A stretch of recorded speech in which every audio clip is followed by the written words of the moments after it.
This is the DERWENT Academy watercolour pencils, and I'm going to be showing you how to work with them today.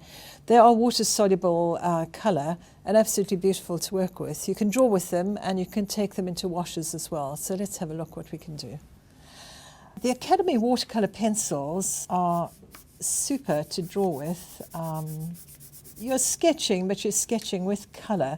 And of course you can lay colour on top like this. And of course, as soon as you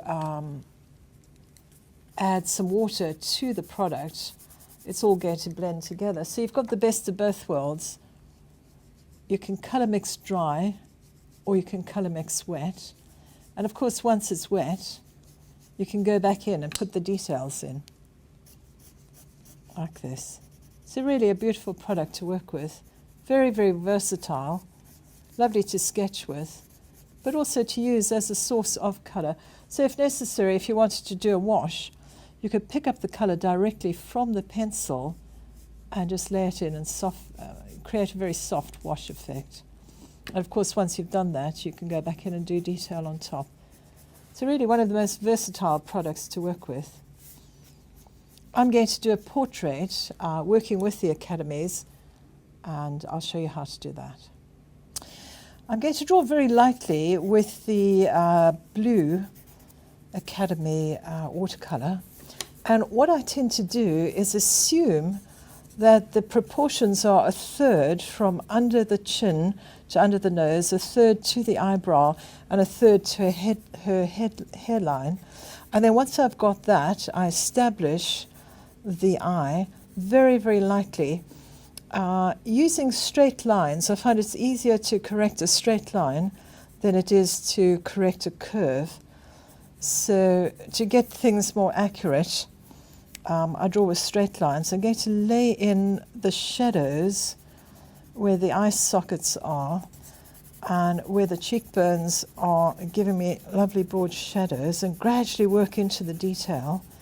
So using a blue as an undertone is a good way to start.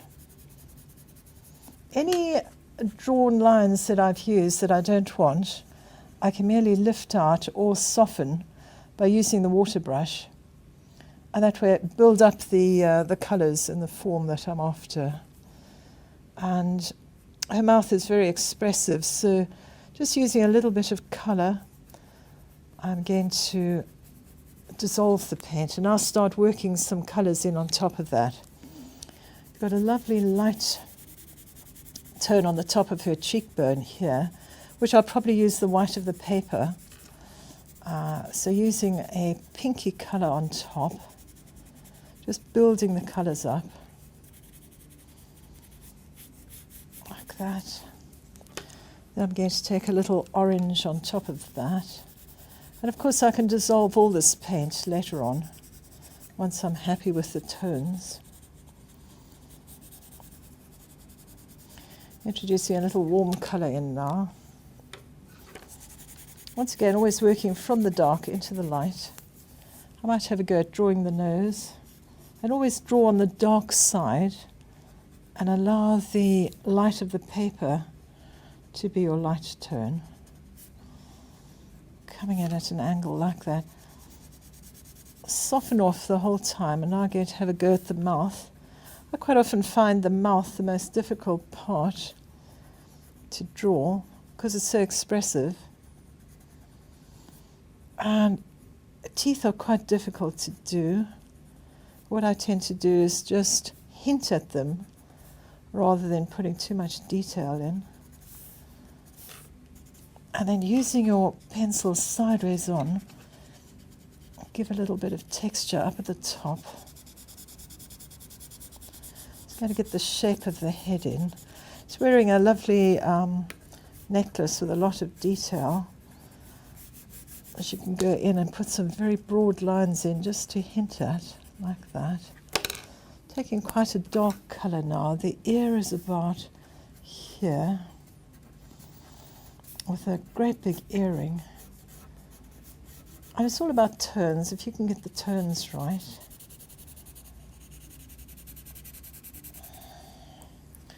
She's wearing a headband which comes down the face like this. I'm going to just go in and have a go at doing the eyes.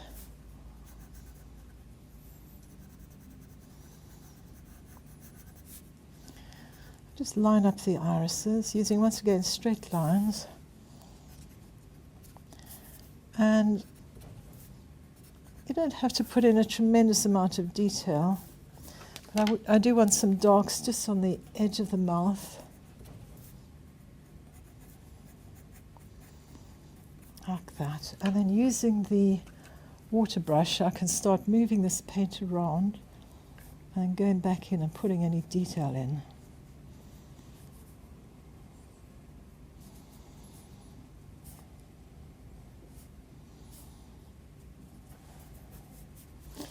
A lot more detail in around the ears.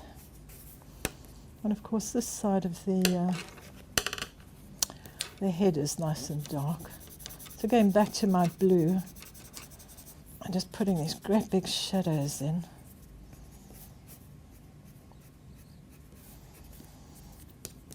And so a very quick sketch of a Maasai warrior wearing a headdress.